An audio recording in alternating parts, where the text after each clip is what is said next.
សម័យថ្មីយ៉ាងយូរពេលតែសម័យថ្មីយ៉ាងប្រត់យ៉ាងស្រីនាំគ្នារំផងទៅទេ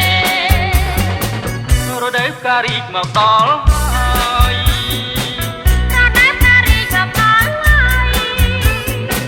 កុំបងអងឡើយមករំលេងតាមពេលយ៉ាងពីរួងរំលេងដោយចិនស្មងបរិសុទ្ធទាំងអស់ថ្ងៃ ប្រព្រំកំផកានគ្នាវេលាមិនចាំយើងទេវេលាមិនចាំយើងទេពេលនេះគឺជារដូវរងាញ័រអារ៉ាយើងរំបំបាំងក្តីកង់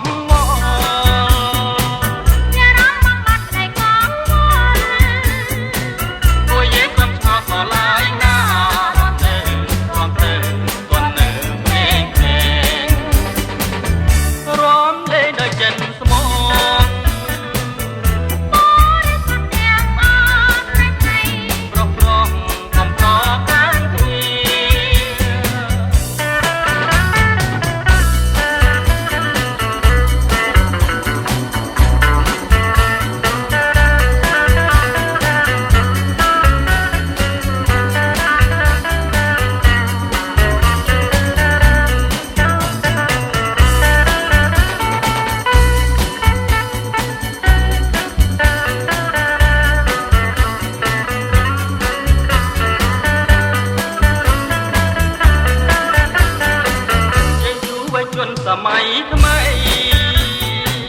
យ៉ាងយូរពេលតែសម័យថ្មីយ៉ាងប្រត់យ៉ាងស្រីនាំគ្នារំ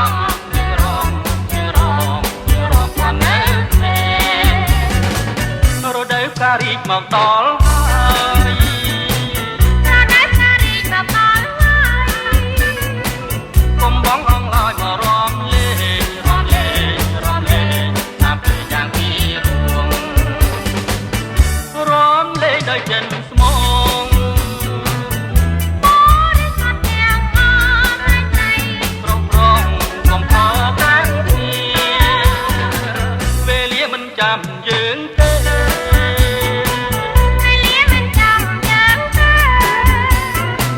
ពេលនេះគឺជារដូវរងាញ័រអារ៉ាយើងរំបំបាំងក្តី